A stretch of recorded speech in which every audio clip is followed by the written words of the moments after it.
everybody. Good morning. I'm Anthony Manousis. I'm going to be the facilitator for today. And first thing we usually do is invite everybody to introduce themselves very briefly. So I'll set an example by saying, I'm Anthony Manousis. I'm from Pasadena. I'm on the board of ICUJP, and I'm co-founding director of Making Housing and Community Happen. Okay, who is going to introduce our speaker? Is that maybe you, Rick? That would be great. I can do that. So I think I mentioned before, we have the benefit of hearing from Jeanette and Raphael and Chris from the NAACP Pomona Valley and the Reparations Project, from the good graces of our one of our board members, the well-dressed Lewis Chase. And I know he's usually busy on a Friday morning, but I wanted to do the shout out here because I wanted to be on the video too, that he's someone who, especially in a connection with the Inland Empire and LA, because he's working at home, and it is very much part of that continuum. So I want to call him out and thank you for that. But I'm really excited because as a resident of Diamond Bar, I'm really curious to hear specifically with the NAACP about the regional branches and how far they get into the issues of each, in this case, and that are happening in the Pomona Valley and in the broader context of reparations. So I guess Jeanette, if you wanted to, go further on those civil rights icons that brought you to your work, we can start on that. Thank you. Thank you so much, Rick. Thank you. And I do want to thank Reverend Lewis Chase for actually sharing with you in his absence. So yes, Lewis Chase is a member of the NAACP, and he is involved with reparation as well. So in his absence, I just want to thank him, and thank you for mentioning him, Rick. I also want to thank Rick for actually navigating me to today, or to this morning, in terms of how to access this Zoom this morning. So thank you so much. And I also want to thank all of the members of the NAACP who actually showed up at 7:30 in the morning. So thank you all for being here. I appreciate you all. You are absolutely diehards. So thank you. And Paula, I want to thank you for actually bringing the Latino Roundtable event. So nevertheless, I'm going to move on. I was asked to, in my introduction, we were asked to kind of share how did we get to where we are today. And I was starting, and I just like to share where I get my energy from. And as just said, I graduated from high school in 1965. So I consider myself in the middle of the civil rights movement. And there are 5 icons, civil rights icons, that I followed them as a young person. And as I got older, going into college and then now in my adulthood, I actually admire their advocacy work that they have done. So I'd like to share those 5 icons with you, where I get my energy from today. Martin Luther King, we all know that he was assassinated, murdered. These are in no order in terms of the time of their assassination. Bobby Kennedy, I remember right after his presentation at the ballroom here in California. I was young. Medgar Evers, we all know that Medgar Evers was in the middle of actually trying to provide affordable housing and working very closely with civil rights to get that passed. And then, of course, you have John F. Kennedy. He was just riding in a motorcade beside his wife, and he was murdered, assassinated. And then, of course, is Malcolm X. As you know, I mentioned earlier, I am from Brooklyn, New York. I grew up in Brooklyn. And when Malcolm X when he was shot, dead, we were on a president's holiday. And yes, I was in high school, and we jumped the train stall, and we went to 145th Street, but the streets were closed off. We couldn't get in. So with those five icons, I have internally in my mind that they were all doing something good for somebody else. And I learned, later that they were civil rights leaders. So I consider myself today a civil rights leader. And with that passion, I am moving forward on their legacy as for someone else. So that is where I get my energy from. So sometimes I get a little carried away, but it's because of those five icons. They are definitely internal in my mind. With that said, I'm going to move forward with my presentation, and I believe Rick titled it The Legacy of the NAACP. So I'm going to give you briefly a little presentation as the structure of the NAACP. So I'm going to start out with, I should say this, my presentation is based on my professional leadership and my personal research. I'll start out briefly here. The NAACP, which we all say NAACP, but I want to begin this presentation with the National Association for the Advancement of Colored People. And I like to use that term and demonstrate. It says the National Association for the Advancement, to move people to the next productive level of their life. Advancement. I think that gets lost when we use the term or the icon or the acronym. But this morning, I'd like to say the National Association for the Advancement of Colored People. The actual headquarters is located in Baltimore, Maryland. The National Association for Advancement of Colored People, nationwide, there are a little over 2,800 local branches throughout the nation. It was actually founded in 1909. So today, just Sunday past, February 12th, 2023, this civil rights organization is 114 years old. Happy birthday to the NAACP.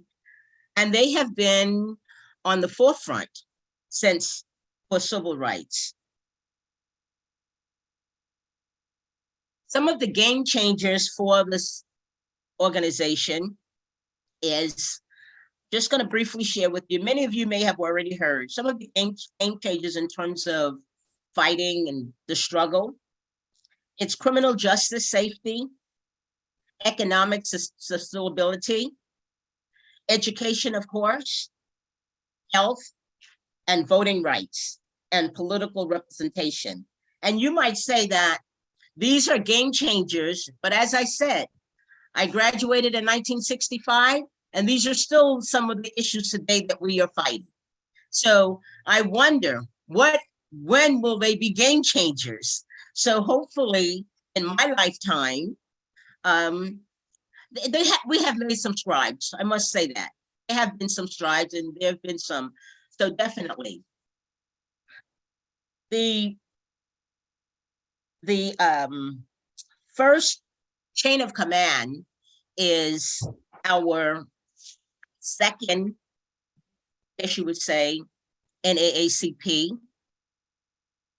It's actually located in Sacramento, and it is considered the title of it is the California-Hawaii. The California-Hawaii actually serves the entire state of California. And in the state of California, there are 57 branches. So the Pomona Valley Branch is one of 57 branches in the state of California.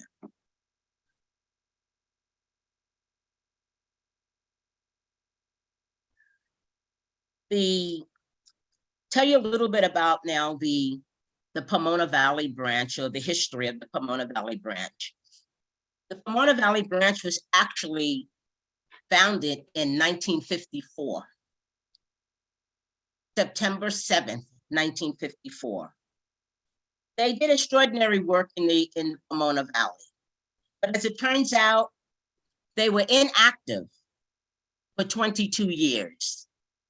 And the NAACP, Pomona Valley Branch, was reactivated, something I was embarrassed that the branch was even inactive for 22 years. So with Paula's assistant and Catherine's assistant, we made it happen, along with 180 other members, to reactivate. Paula, Lance, and Catherine, they are chartered members of the NAACP. So we've been here since 2013, struggling, fighting, standing for social justice. As you may know, that, or may not know, the mission of the NAACP. And I'm going to read it briefly. The mission of the NAACP is, I'm going to read it from my card, so we'd be exactly word for word. The mission of the NAACP is to ensure the political, educational, and social economic equality of rights of all people. And we do mean all people, all skin colors, all educational, all religious background, economic standards, whatever your sexual orientation is. We're not interested in that. We're only interested in the fact that you are a human being and you believe or you feel that you've been discriminated against. That is what we stand our pride on. We're not interested in skin color, education, religion. Have you been discriminated? So we've been fighting that since 1909, and in the city of Pomona, we've been fighting that with the reactivation of the Pomona branch since 2013. And one of those struggles, several of the struggles, is institutional structural racism. Institutional structural racism. What is institutional structural racism? That is actually, with my research, that is actually, we want to say, embedded structural racism in our policies that many of us live today, particular African-American, Latinos. You can go down the list. These racial or racism, they actually exist in various systems. And those 5 systems, again, there's several systems, but I have pointed out 5, and you may already realize from the reading of the mission. The 5 systems is, this happens quite often. And sometimes we don't even realize that these policies consist of structural racism. We're talking the wealth, the income, we're talking jobs. And then of course we go to political power. You know, the fight with various political parties today. Then we come down to criminal justice. You know, the court, the system, law enforcement, it's a system. It's corrupt. It's structured against many. Then, of course, the healthcare. Why should you have to fight for healthcare? Why should everyone should have healthcare? Then, of course, employment, housing, and education. Those are systems that today we still fight in terms of structural racism. I'd like to go on to my strategy and plan to address structural racism. We are speaking truth to power here. This is the game changer, as I said earlier. The education, we already know. It should be free. It should be quality education. The public education should be equitable for everyone. It's free education. That isn't the case. As I said, where I get my energy from, I'm 75 years old. And as I said, I graduated in 1965. And these are still some of the issues that we're fighting today. So my energy is really, sometimes it gets really passionate, but it's because we're fighting the same issues. As I said, we've moved and we've made some strides and we've done well, but we haven't done enough. And when I say we haven't done enough is because we still hear the first Black, why are we still hearing the first in the 21st century? Why? I really would love to make that a game changer to change the narrative. When is it going to happen? The first. Although it's good to be recognized as the first, that's very good. I'm really happy for that. Then I want to say, as far as the voting rights, why are we still fighting to have the voting rights of 2013 to be signed? It was signed in 1965. Why are we now, 50, 100 years later, still waiting for it to be signed? The John Lewis is HR 4 is in the desk, I don't know, in the drawer somewhere. It should be signed. Why do we need to have it signed? Well, of course, the way it was written or revised because of the pre-clearance. And what the pre-clearance now does for various states, they have a right to do what they want to do. They can change the precincts. They don't even call them precincts anymore. They call them voting centers. So they can do whatever they want, each state. And each state, where I'm referring to the election board, they can do whatever they want to do.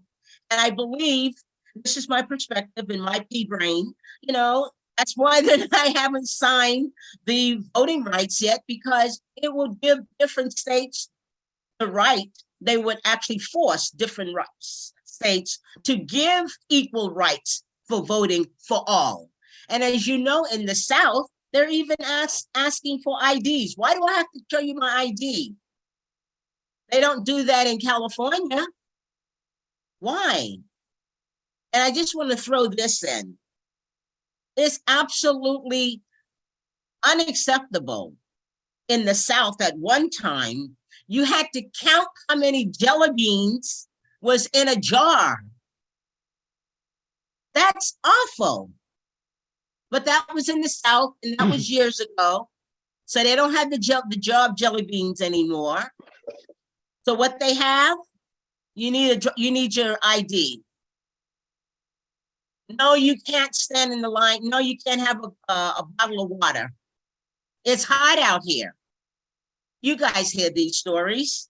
These are true stories. These are structural, systemic racism policies. That's my point. And with that said, I just want to share with you that the NAACP is a 501c4, which means that we are political. Our national, as I mentioned, in Baltimore, is a 501c3. I'm not disregarding charitable type of work that some might want to do, but we are a organization that fight and stand for legislation, civil rights legislation. And we do know that in 1965, that signing the Senate passed the voting rights, it's considered the crown jewel, according to some written statements. So I guess it's no longer the crown jewel anymore, but it is. Gonna move on. We fight and collaborate with groups and other organizations whose mission is in line to eliminate racism. Latina Roundtable, you heard earlier, is one of those organizations. Dr. Jose Calderon, he's big and pushing education, fighting for equal rights, equitable rights, but they simply deserve.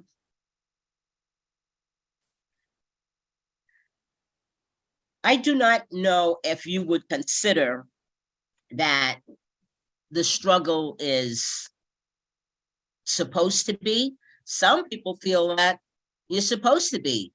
Why? Because the Constitution of the United States, bringing this up, the Constitution of the United States was written years ago by little old white men.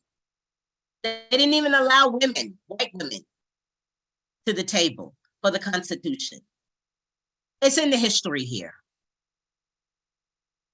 But of course, in that Constitution, it says, it reads independently, it says, African Americans are 3/5 of a person. We were 3/5 of a person 400 plus years ago? I don't think so. But I know, and you know, it was put, or it was part of the writing of the Constitution because of the African Americans, the Black people at that time did not own anything. Well, you took it away from us. So yeah, it's that is my fight. That is my fight, and how do I go about actually trying to bring that to a head in terms of the Constitution? That would be my crown jewel, if I can actually get a bandwagon to change that. And the reason why I'm citing that as often as I can is because every attorney, everyone who goes into law enforcement, they must actually study, read, know the Constitution. And they read that. That statement is still in the Constitution. So they walk away with, oh, Black people, they're only 3/5. They may not say it, but they read it. It's history. So it's kind of hard to change the mindset. So with me, I really would love, as I said, to start a movement.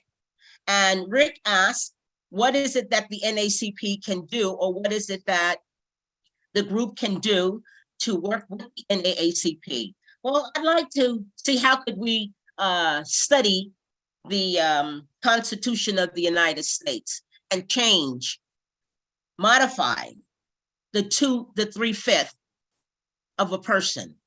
That I would love to do. And I know you asked how.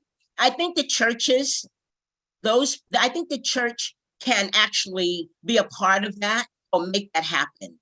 So Rick, that's what I'm throwing out. And you asked what or how. That is what I would ask for. How do we do that? Is that something, is it worthy for us to actually bring that to the forefront for the legislations? I am willing to do that, a resolution or something, but that is it. Also, I'd like to kind of move on that our struggle and fight for justice, it is 400 plus years overdue. The Black people has gone through colonism, American Resolution, the civil rights, Reconstruction, through World War II, and the civil rights movement here we are today, still fighting for civil rights. After all, you're right, Lena, that's awful. But it's because of the structural systemic policies that are in place. Racism then and now as still racism. You can call it whatever you want, it's still racism. I have a trick question here. This is a trick question. Do you think we still, or do you think we will ever abolish racism in our society? As I said, it's a trick question. But do you believe we still have racism in our society? And if you believe that, if you do not, do you think it would go away? Trick question. We're going to move on. Let that silver. Okay. As long as the system structures and unconscious motivation that provide the framework for racism are obscured, racism itself will remain embedded in the fabric of our society, and it outshines even our best individuals' intentions. And that includes the NAACP. We've been fighting for 100 years, 100 plus years. You have there's several civil rights organizations fighting. ACLU fights. Your organization fights. There's several. As I said, it was a trick question. Therefore, the disenfranchised, the definition of disenfranchised, sometimes taken away a value. Now we are using deprived, institutional racism causes serious physical pain. Yes, it does. They even changed the narrative. They now say it's trauma. African American have been traumatized. We are traumatized. Each and every day, one of us, some of us are traumatized. Research and renowned sociologists tells us historically, American racial fault line runs deep, and our racial ethnicity and cultural impact our political views big time. I'm almost finished. Coming to an end here. I want to say that the Japanese had their share of discrimination and racism. The Chinese had their share of racism and discrimination. The Filipinos, the Holocaust, World War II, Native American, Vietnamese, African Americans. Those are huge. Those are several. That's a lot of people. That's almost the entire nation made up. And there is structural systemic racism within policies that actually affect their everyday life. The Reverend William Barber shines light on poor people and the Poor People's Campaign. which he begins today. He's been doing the work forever, for the past couple of years, pretty much. And of course, as I said, he says that skin color has nothing to do with poverty.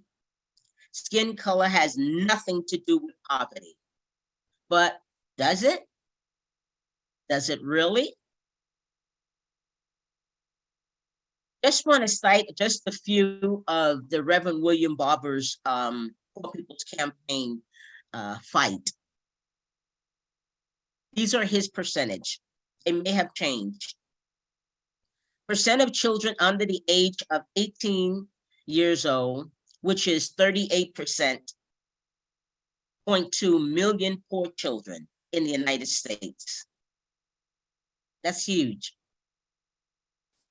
Then we have 40 plus 7% of adults between the ages of 18 to 64 years old. 81% million are poor. Structural racism. Why they're poor. Not everybody they want to be poor. The Reverend William Barber also states 42.5% of our elders over the age of 65, 20% of them are poor. Senior citizens. Then, of course, we have 67.1 million are white people. They're poor. Some people say white people are poor. Of course they are. They're in this fight as well. Why? Because of structural systemic racism. And then last but not least, which is pretty hot topic today, 7.6 million are Asian American or poor people in America.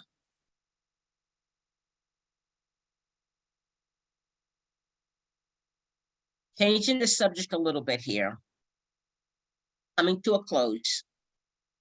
Mass incarceration in America is out of control, literally out of control. America imprisons and detain more people, especially poor people, Black people, and Latinos. But the majority of those four categories mostly is African American in the prisons. And I have worked very closely with innocent victims. I have met in my lifetime, just within the past 6 years, 9 individuals, they call themselves now exoneraries, who served years in prison for wrongful conviction. How does that happen? One of the 9 men that I worked with, he served 29 years behind bars for something he did not do. It takes the system 29 years to figure that out.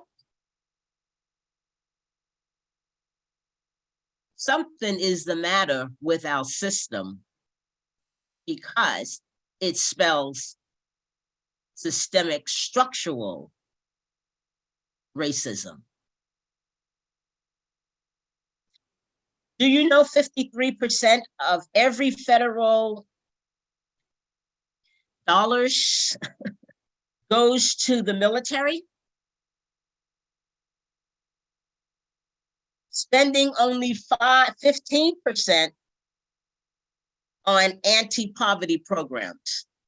Well, it may have changed. As I said, these are Reverend Barber's, and I didn't do the research to upgrade it. But that's a lot of money going to the militaries. Why?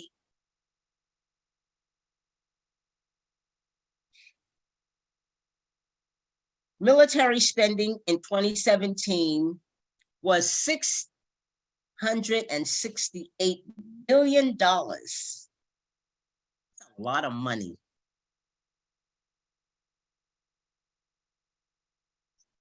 I want to point that out.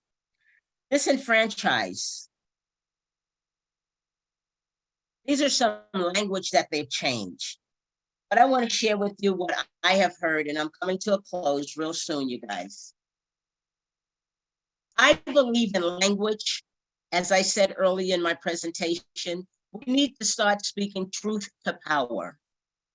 When I hear the term marginalized, when I was in high school and in college, the term was neglect. So I think they changed it to fancy up the language, then marginalize. Some college professor decided to change neglect and overlook. That's what I'm going to stick with. As I said, I'm stuck. Because when I hear presentations and they're using the term marginalized, I said, why don't they just say neglect, overlook? This group or this individual has been overlooked. No, they had to change the narrative, change the language to marginalize. Neglect, overlook, underserved. I'm stuck there. As I said, I graduated in 1965. The language then has stuck with me. It's internalized with me.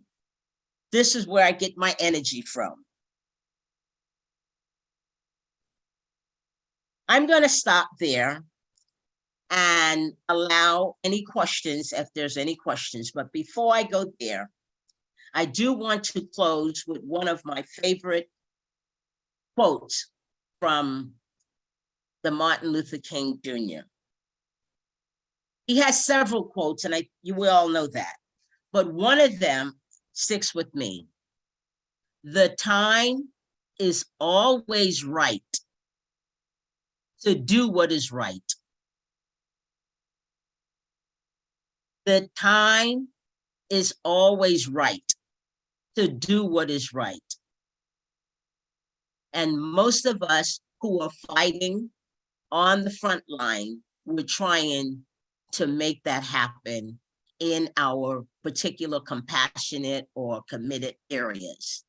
Just do what is right. It's time to do what is right. I want to thank you all for your time. No, thank you. I think it was really comprehensive, and it's good to see how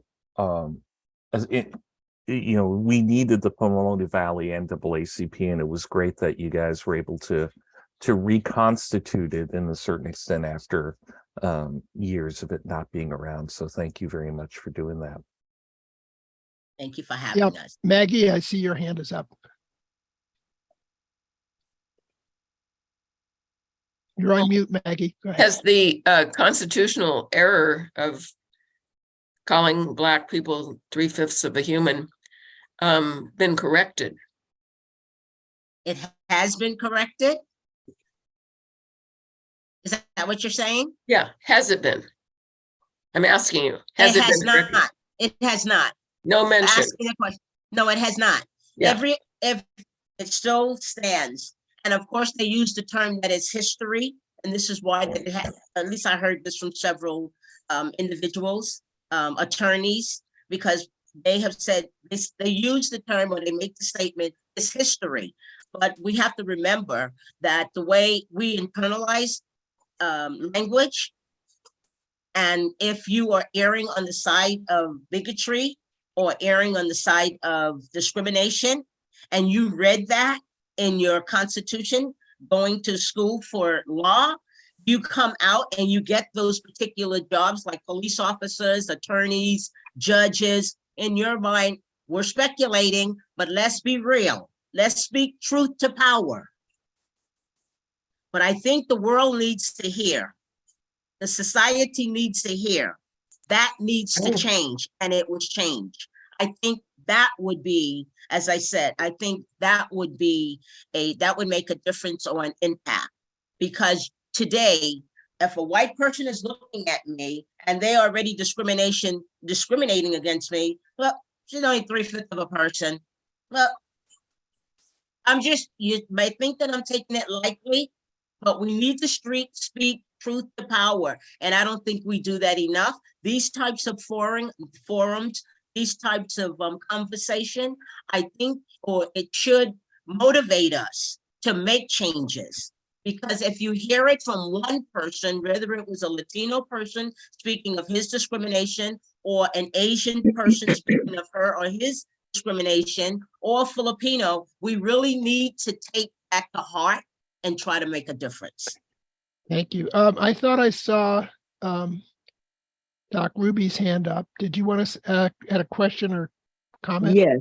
I just want to thank you for all that you've expressed. A lot that I remember. I remember when it was YWCA for colored people.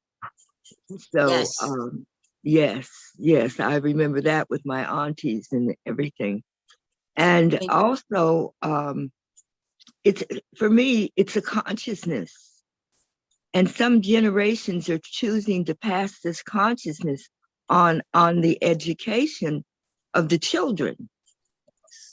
And what I hear or what I see, just like it was Jimmy Kimmel last night I was listening to, and he said, well, all day they were advertising it, that he was gonna see if you had a colored friend or a Black friend.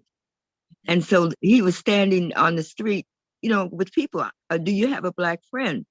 And there were, one woman said, do you know any Black people? And she really didn't. And there was another man who said, do you have any Black friends? Can you count them? And he said, oh no, let me see, there's such and such, John and Fred, and he went on. So it's a consciousness. And then the third thing is, we have a Trump who is coming up. And they brought up the way that he had some of his staff that were so-called colored people that worked with him, that had to, how their limitation was. So we have to decide as a community that it is important to vote. It is important to put who we're putting in there. It is important for our future of the children in the schools. Absolutely.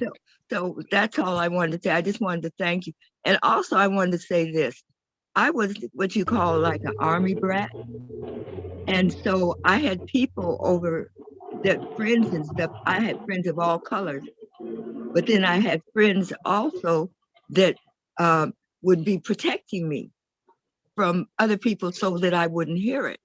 And I didn't even know it, And so, but when I came back here to the States, absolutely, and I was what you call a majorette. And so I was marching with, here I was only my color in line. It was okay. But when I came back here to Compton College, they had a white line and they didn't want me in there. So they were putting me as a drum major or major, at Ed or someplace else. Okay. And I said, I didn't want to do that. I wanted to be in the line, with all the people. So I want to say that, yes, it's still going on today in certain ways. But the thing is, they hide it underneath, so I just wanted to say that. And I'm grateful for this, for our work here, what we're doing together too.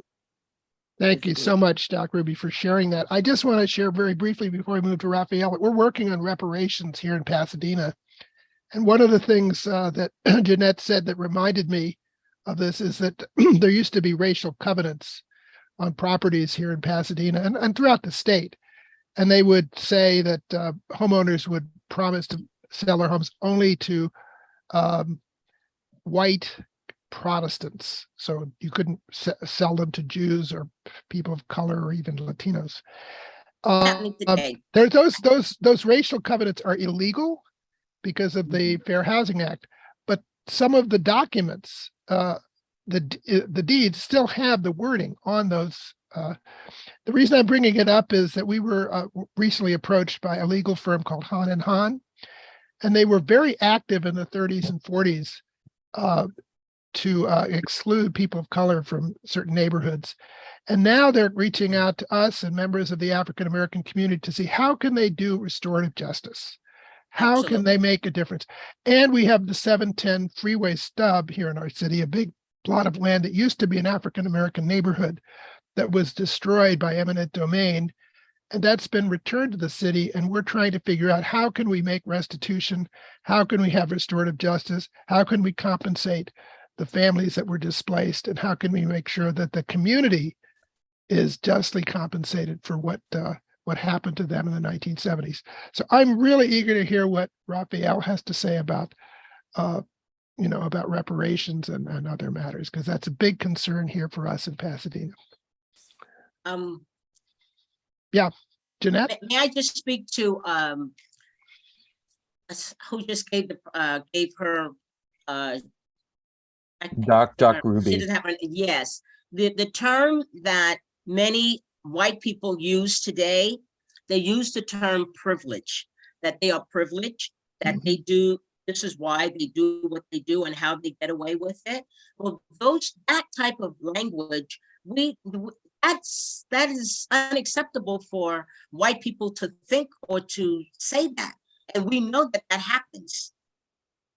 So these types of conversation, these types of coming together, to me, is very helpful. We need to talk about it because no white person with white skin should believe or feel that they have privilege over another person. That is totally discrimination.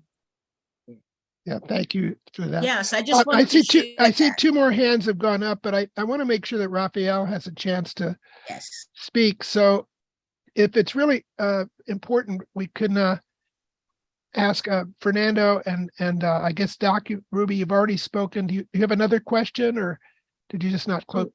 No. Lower your hand. Fernando, can you wait, or do you want to ask your question now? I can wait. Okay. Raphael, we're eager to hear from you. Take it away. Thank you very much. Good morning, everybody. I am Raphael, and I am an NAACP Pomona Valley Branch member. I also am a grassroots organizer with CJEC. That's the just a second. Could you please mute yourself, whoever is. I can take care of some of the muting here too. And I think I've taken care of that one. We're okay? So I'm with CJEC, the Coalition for a Just and Equitable California. And Chris is the lead organizer for our group. And Chris is on the call with us. So I will turn it over to Chris. He has a prepared presentation for us, and he may have to jump off before we get to all questions, but I will stay on as long as we need to, okay? So Chris, I'll turn it over to you at this point. Thank you so much, Raphael. Thank you to the entire representation from all of the NAACPs that are here today. My name is Chris Lodgson. I am one of the lead organizers with the Coalition for Just and Equitable California. And apologies for any of the background. First, when you heard me, I was on a train from Sacramento to Richmond. Now I'm in a lift from Richmond into Marin City. And so I am actually on my way to a California Reparations and Information session that we're hosting at 10 a.m. So I'm actually going to do something very similar to what I'm going to do for you now in about an hour or an hour and a half for a bunch of amazing folks in Marin City. So CJEC, which my good partner, Raphael mentioned, is the Coalition for Just and Equitable California. We are, as far as we know, California's first and only organization formed just for reparations. We work only on reparations and reparative justice, so stuff related to reparations. Today, what I'm going to do for you is talk a little bit about who we are, about who I am, about where we are, and then about California reparations, and then the California reparations task force. So, who am I, and who are we? CJEC, and by CJEC again, the Coalition for Just and Equitable California.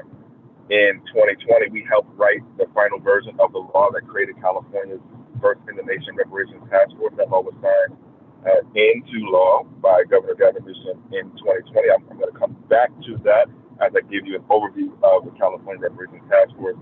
But we help write the final version of that law.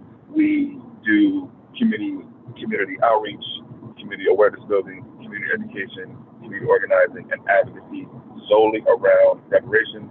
We are one of 7 community organizations selected by the First in the Nation California Reparations Task Force to do community outreach, organizing, education, and awareness building for California reparations. We work on 2 other sets of priorities that are very much related to reparations. So reparative justice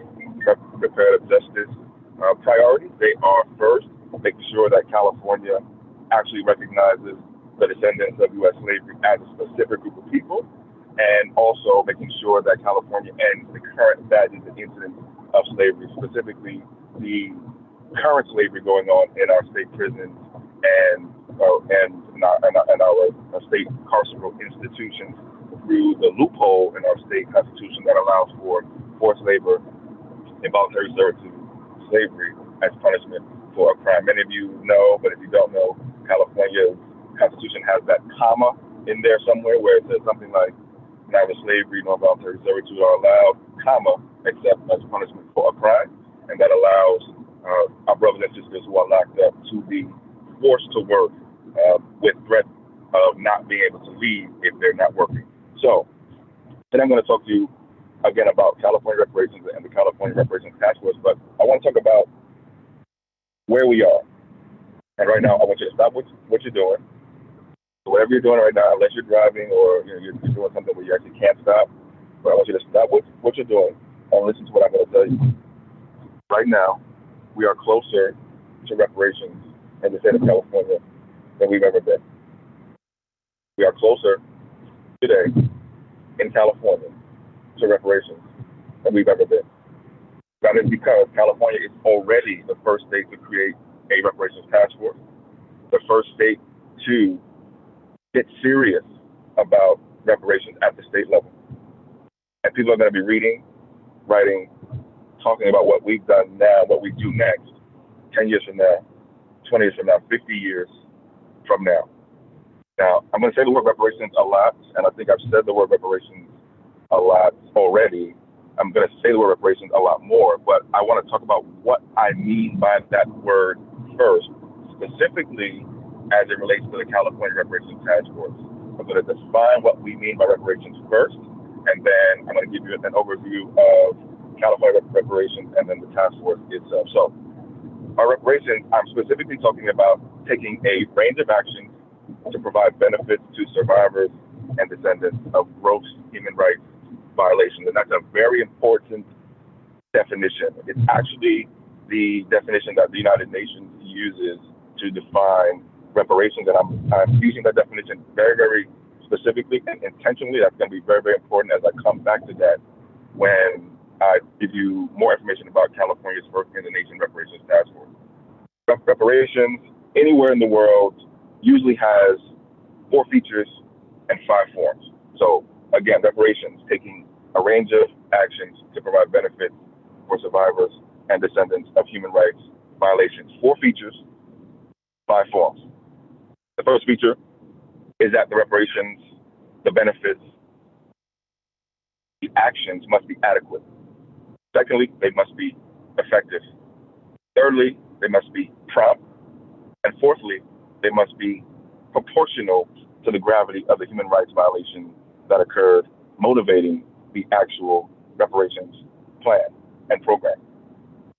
5 forms of reparations generally taken include compensation, restitution, rehabilitation, guarantees of non-repetition or protection, and satisfaction. Compensation, that's the most easily understandable part. That's the money.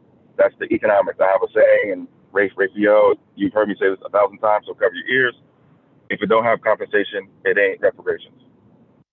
If compensation is not a part of it, it's not reparation. Restitution, that's the return of land and or property. Rehabilitation, these are what you might think of as the non-financial forms of reparations, so free college, free health care, free medical services, from cradle to grave, free legal services, etc. Guarantees of non-repetition. These are what you might think of as changes to laws, changes to policies that make sure that what happened to the specific group that was harmed and that suffered the gross human rights violation never happens again. And then satisfaction. This doesn't mean folks are satisfied, as the sort of the name implied. The satisfaction really means more of the sort of symbolic stuff. So a public apology from our state government, changing our laws and changing our textbooks to make sure that the history of what actually happened here in California is told. A lot of people don't know that there was actually slavery here in the state of California. Here where we are in Northern California, in the middle part of California, and in Southern California. Changing our laws and changing our textbooks to make sure that the actual history is actually told right. Changing and removing old racist statues, monuments, and putting up in their place and in their stead what we want up. Those are the things that we call satisfaction. So here in California, we are specifically talking about reparations for the descendants of US slavery, specifically Black Americans whose ancestors built this country. The California Reparations Task Force that I will give you more information on in a few minutes decided last year who would be eligible for reparations in California. And they decided, rightly so, that those who would be eligible for reparations are those Black Americans who are descendants of US slavery. So those Black Americans who have at least one ancestor who was enslaved in this country by this country. Reparations in California is specifically to provide those ranges of benefits, to take those ranges of action for the institution of slavery, and then the after effects or the legacy effects or the things that came after slavery and the impact of those things on the descendants of US slavery. A debt to Black Americans who descend from US slavery is owed. I think that debt was recognized in the Reconstruction era or right before the Reconstruction era at the end of the Civil War. There was a promise made. I think many of you are familiar with the 40 acres and a mule promise. That promise was made. That promise was broken. And so a debt is owed to the descendants of US slavery. Okay. Let me get to California's Reparations Task Force. So in 2020, Governor Gavin Newsom signed a law called AB 3121, Assembly Bill 3121, that again, our team at CJEC had a hand in writing the final version of.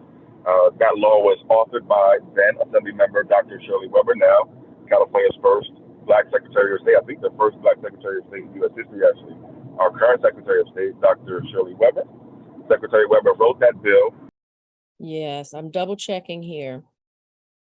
And he was speaking about our Secretary of State, Shirley Weber. And Yeah. And that bill, could you repeat the number on that bill? It was a little. Sure, it is AB 3121. I'll put a couple of things in the chat. I have one thing I'm putting in now for you. This is letting everyone know that your input into this whole process is necessary. The task force really wants to hear from you. So I have put in the email, in the chat, the email where you can email them your thoughts, your suggestions, your family history. There's also a phone number. You can call them. It's a recorded system. You can talk. You can tell your personal family history. You can tell what you think about the whole process. And please know, they transcribe those calls and they present it to the 9-member task force. They have used public testimony in their hearings. So now I'm going to put in the AB 3121 for you. And that's the actual bill number from Secretary Weber. And at this point, I'm going to go ahead and take the screen and I'm going to show you the slides that I have. And that may help, especially if you weren't able to hear a lot of what Chris was saying. So I hope Sorry, I got cut off. Sorry, Theo, I see you talking. That's okay. That's okay. So I'll turn it back over and then we can go over the slides later. Yeah, no worries. And thank you. Sorry, I got cut off right when I was getting to the good stuff. So I'll back up a little bit and then I will, and I've got about 5 minutes left in this part of the presentation and then I'm happy to take any questions.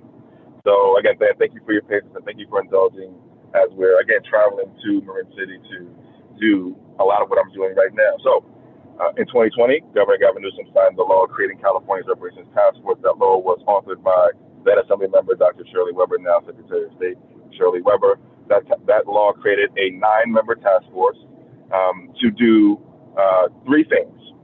First, study reparations with a focus on what California's role in slavery and the after effects of slavery was.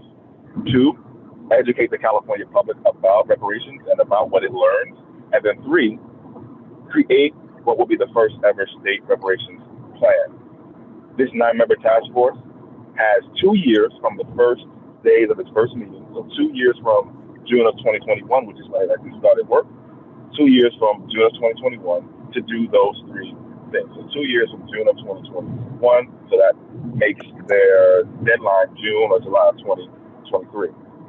The 9 members of the State Reparations Task Force are Chair Camilla Moore, Vice Chair Dr. Amos Brown, who some of you may be familiar with, State Senator Stephen Bradford, State Assembly Member Reginald Jones Sawyer, UC Berkeley Professor Dr. Jamal Scott Lewis, Dr. Cheryl Grills, Attorney Lisa Holder, San Diego City Council Member Monica Montgomery Stepp, and Attorney Don Tamaki. The task force is required by law to hold at least 10 public hearings, as I said in the announcement early on. The task force is hosting its 13th public hearings, actually, so they're actually doing more than 10. Their 13 public hearings are coming up now in Sacramento on March 3rd and March 4th, usually from about 9 a.m. to 5 a.m. both days. There's usually public comment for the first hour, maybe hour and a half of every single day's worth of hearings. The task force has also, as I mentioned to start this part of my presentation, has been working with community organizations like CJEC, like CJEC, the Coalition for Just and Equitable California, to do community outreach and actually host community reparations listening sessions. Last year, we hosted, I think, 9 community listening sessions all across the state. We hosted 20 reparations events across the state in total last year.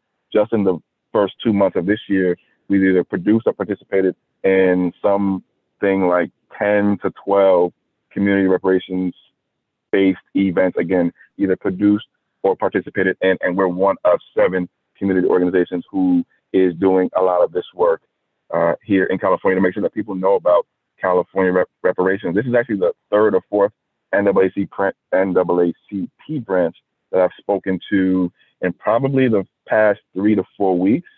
So I'll probably sort of stop there and sort of take any questions that folks have while I am still able to. But I want to appreciate your time. I want to thank you. And we're going to give a big shout out to my partner, Raphael, who has been really leading our effort at CJEC to build coalition among the 57 NAACP branches across the state of California. Thank you so much.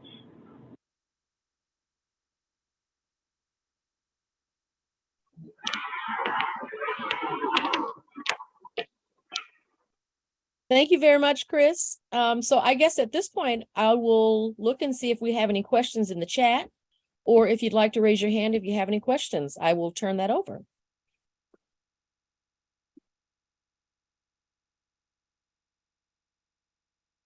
I had a quick question, I think.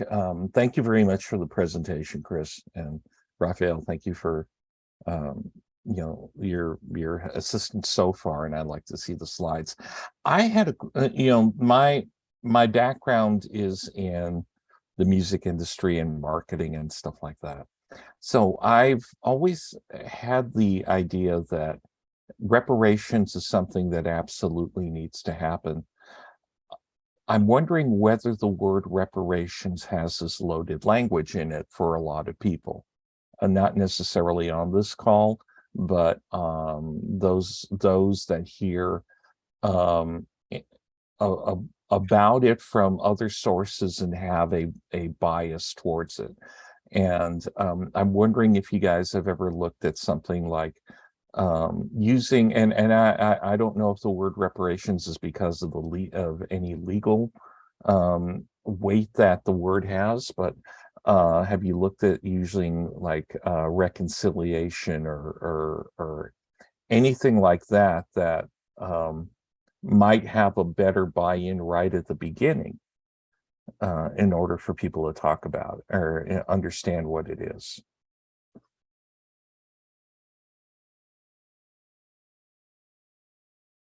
That's a great question. Thank you so much. So I'm gonna give you one of these. I'm talking to my list driver. I'm not giving her a flyer for reparations, and I'm stepping out of the list. All right. So great question. So you're absolutely right. You know, I think the word reparations for many folks has different connotations. That's actually why I started with the definition that I did. And part of our job is to make sure that we help define reparations in a way that people can understand it. And it's important to talk about the basic definition. And it's very important to understand that we're talking about benefits and a range of actions to address gross human rights violations. It's also very important to talk about the 5 forms of reparations, because I think when folks, and I think you're sort of rightly pointing to, there's sort of a loaded, kind of connotation where folks immediately start to think about the compensation as the end all be all of reparations. And as I said, if it doesn't have compensation, it's not reparations. It's also as important to talk about restitution, so the return of land or the return of property. We have several examples here in California. The most sort of recent is the Bruce's Beach, Manhattan Beach, return of the land and property to the Bruce family. So restitution, the return of land or the return of property. Rehabilitation, free education, free medical services, free legal services. Changes to laws and policies are what we call guarantees of non-repetition or protection. Changes to, and I think it may have been you, or I'm not sure who it was, but we're talking about the racial covenants that exist still in some of the real estate, contracts, et cetera, changing our laws and changing our policy, and also satisfaction, right? The more symbolic forms, the public apology, et cetera. It's important that we help folks understand and broaden folks' idea and make folks' idea of reparations more comprehensive. I think that will help get to sort of the unloading of the loading. But we also want to load that word with the stuff that we want in there too. So it's compensation, restitution, rehabilitation, satisfaction, and guarantees of non-repetition. Last thing I'll say on this is we are confronting that loading. We're confronting that prior existing understanding by, again, helping folks deepen their understanding of what the word reparations means, and then loading it with what we want to load it with.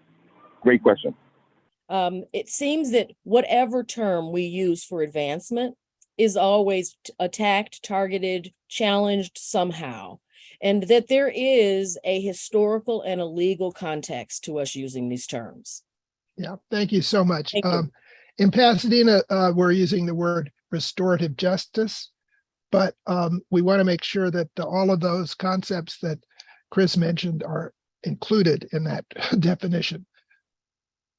Good morning. I've been following this for a very long time, not only at the local level, but at the international level. And true reparations is needed. There's also HR 40, originally introduced by Conyers and now Representative Cedar Jackson Lee, because reparations has to be funded at a federal level. And I just wanted to point out that there's a really great book, From Here to Equality, by Dr. Miss Mullen and get his name, but I've been Dr. following William Darity Jr. Dr. Darity, and on the legal issue, I was really pushing for Chemerinsky to be the legal advisor to the force and Miss Mullen to the president's office. I've been on this. I've been pushing for them to also be spearheading it because I like what they did on what was missing from HR 40 and to advise California. So, and I talked to the governor's wife. I really push for that because I think it's needed. And because of California law under Prop 209, that's why I really like the way Chemerinsky did the legal argument as to why you have to have lineage connected to slavery, because then you would have people like Elon Musk applying because they were from Africa. He's from Africa, right? So it's important. I truly support what you're doing and your efforts. And I think California, so goes California, so goes the rest of the nation. But I think that's a book that everyone should read, and I'll put it in the chat.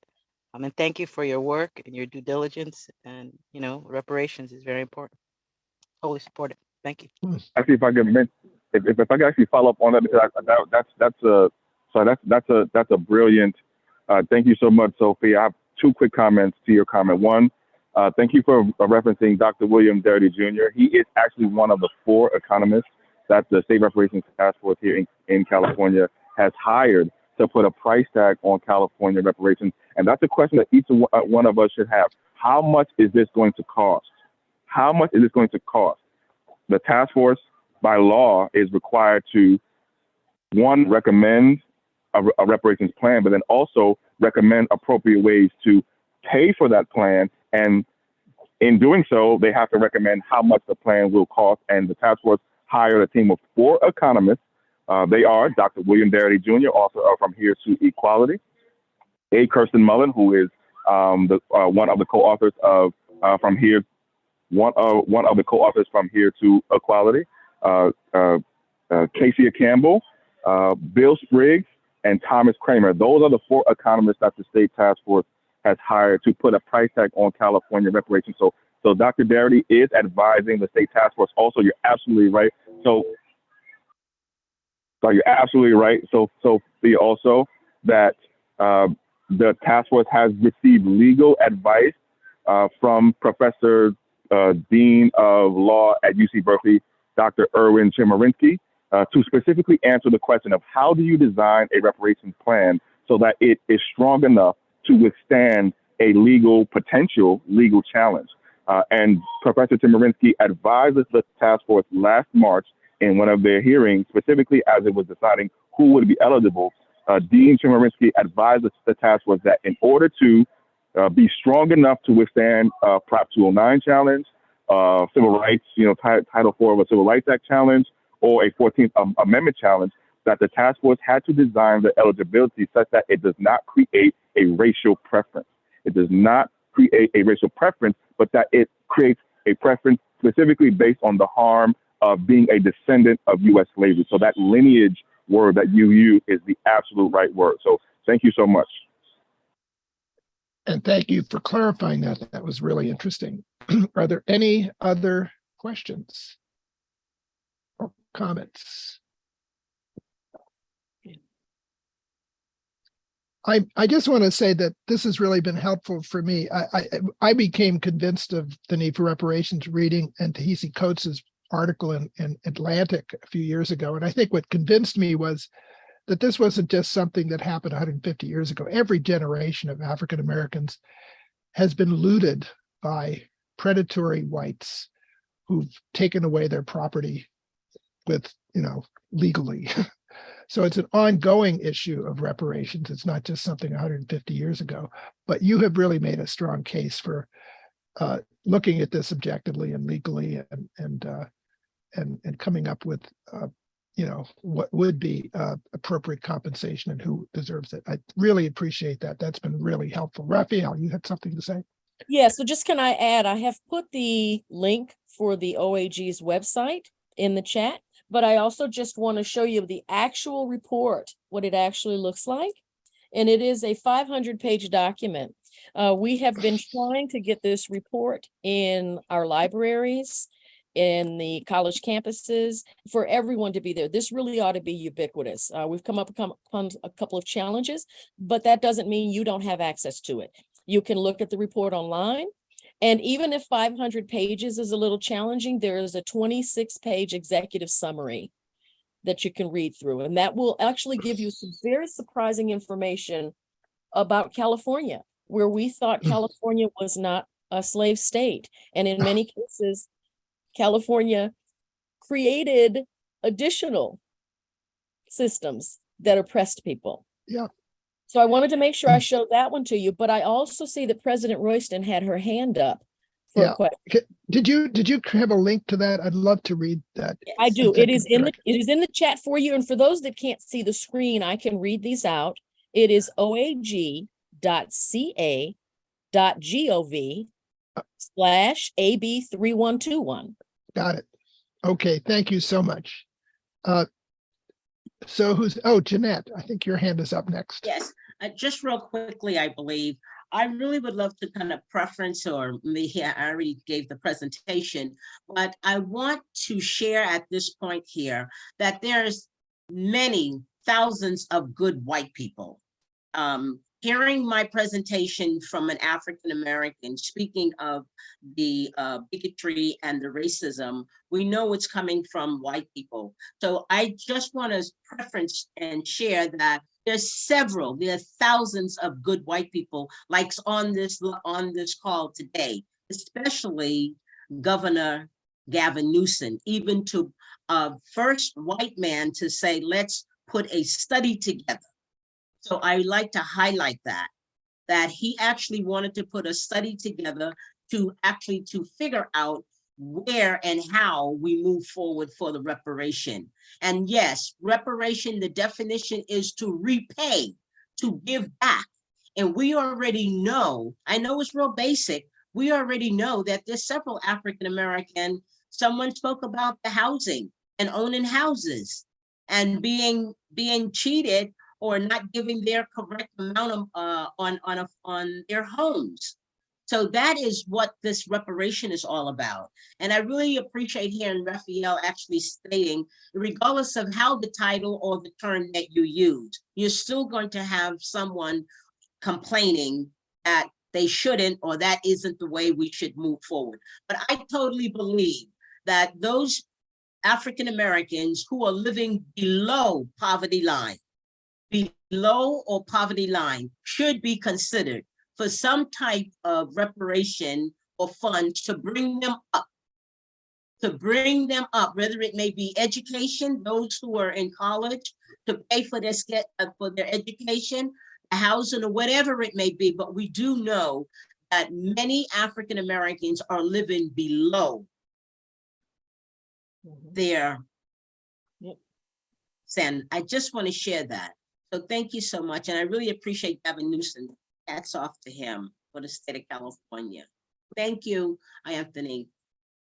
Yeah, Can I add one thing just really quickly? Really quick. I know we have one or two more questions. I'll make really quick. So Raphael referenced a report. And I just want to give you some context about what report we're talking about. The state task force, the state reparations task force in June of 2021 released their preliminary or interim report. And it's a 500-page report that outlines or documents all that the state task force learned in its first year of work. So if you remember, I said the task force started in June of 2021. In June of 2022, that was their halfway point. And in June of 2022, they released their first report that sort of documents what they learned in their first year of work. That report is available at the website that Raphael referenced. You can also find that report on our website at CJEC-official.org. CJEC-official.org. You can also find that report there, as well as everything that I said also in my presentation is also available at that website as well. CJEC-official.org. Thank you. Thank you so much, Chris. I do see Sophia's hand up, but I'm aware that I also see in the chat that Adrian wanted to say something about sickle cell community. Is there something that you wanted to share with us before we get back to reparations? Thank you. I just wanted to say, first of all, thank you for having this meeting. And the other is that from the sickle cell community, we've been trying to find people who understood what we were going to when we go through at our point of care, as we are being hit with everything, having this devastating disease, but also carrying the burden of being Black people and brown people in this country.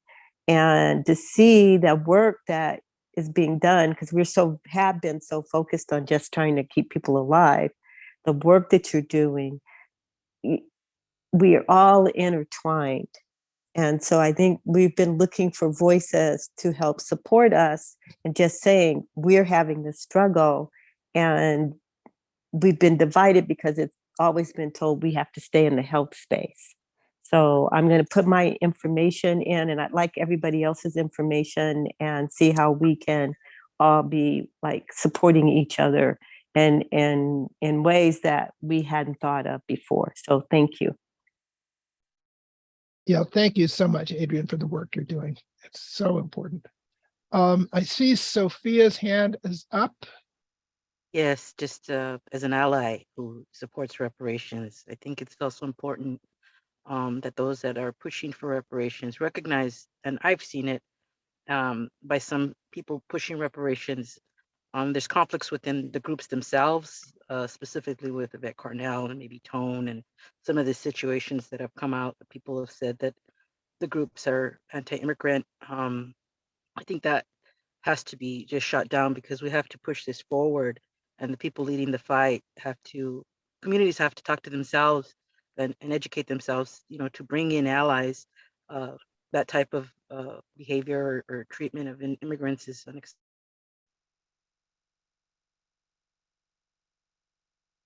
Thank you, Sophia.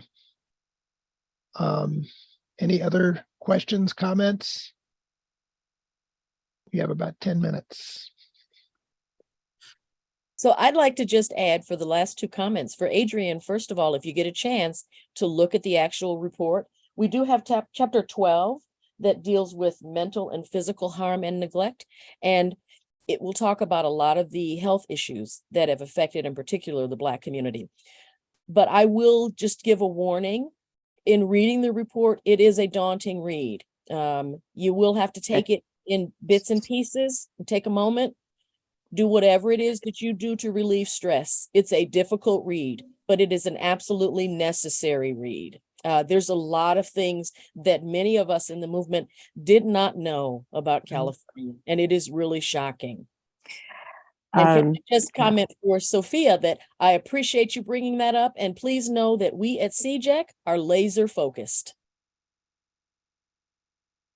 Thank you. And if I could just follow up with Thank you. Raphael there too. I mean, Raphael's absolutely right. And I mean, I do have to give, again, love to Raphael, who has been, I mean, just so, so amazing for this movement. And as Raphael mentioned once, CJEC, the Coalition for Just and Equitable California, all we do is reparations work.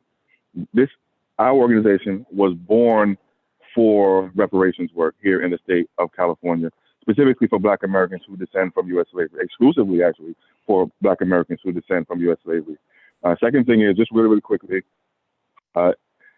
please do take a look at that report. As Raphael mentioned, we're working to get a bunch of hard physical copies to you. Actually, Raphael, I have some good news for you that I'm going to share with you later on. But check out the online version. We actually did a weekly reading of each chapter of the report on Twitter Spaces every single Monday at 7 p.m. last year, from about June to this December last year. Our partners actually who run a YouTube channel called ETM Media Group on YouTube, ETM Media Group on YouTube, actually did a marathon read of the entire report. So if you want to listen to the report read to you, you can find it at ETM Media on YouTube. And that's one way to access the report. But as Raphael said, there's things that we're learning about our state and about our condition that we didn't know. The extent of slavery here in the state of California. We actually work with folks who are descendants of Black folks brought to California enslaved, then sold and resold while they were here in the state of California, actually working in the gold mines. We've learned about the strength of racial terror in California, how strong the KKK was, and in some ways may still be in different forms here in the state of California. The fact that in the early 1920s, the KKK held almost 100 meetings here in the state of California just in one 21-month period, making it the most meetings it held across the country, beating out Texas and Louisiana, et cetera, et cetera.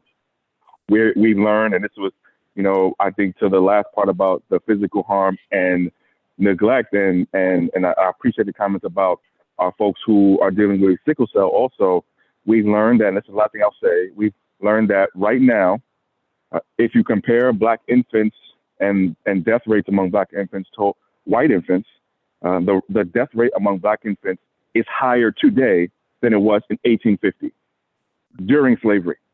And that is in the California reparations report. So thank you all again. I do have to run, so now I'm at my information session in Marin City. So thank you all so much. If you have questions, please contact Raphael. And thank you again. Have a great day. Thank you, Chris. This has been so enlightening and so helpful. I so appreciate what you're doing, and all of you. I have included. And I'm definitely gonna read that 26-page summary. That I can promise you. I'm not probably gonna read the 500-page document or listen to it recorded, although it sounds fascinating what you're doing. Because we are looking at reparations in Pasadena for specific historic wrongs. And it just ties into the bigger picture that it's both national, statewide, and local, that I think reparations need to be addressed because the damage has been done on so many different levels. So I really appreciate what you're doing at the state level. Well, if I can just say thank you so much to you all for having Chris and I here this morning. We have been trying to do as much outreach as we can, and we're so grateful for this opportunity. And I'll just tie it up with, in reading the report, it's been very cathartic and very validating for me. There's a number of experiences that I've had that I thought were individual, but as Jeanette mentioned, it's institutional. It's systemic, and it's something that needs to be addressed, and we are doing what we can to move forward. I'd be happy to stay on the call, answer any questions. My email is in the chat. And for those who can't see the chat, it is my name, Raphael Plunkett. That's Raphael, R-A-P-H-A-E-L, Plunkett, P-L-U-N-K-E-T-T, @AOL.com.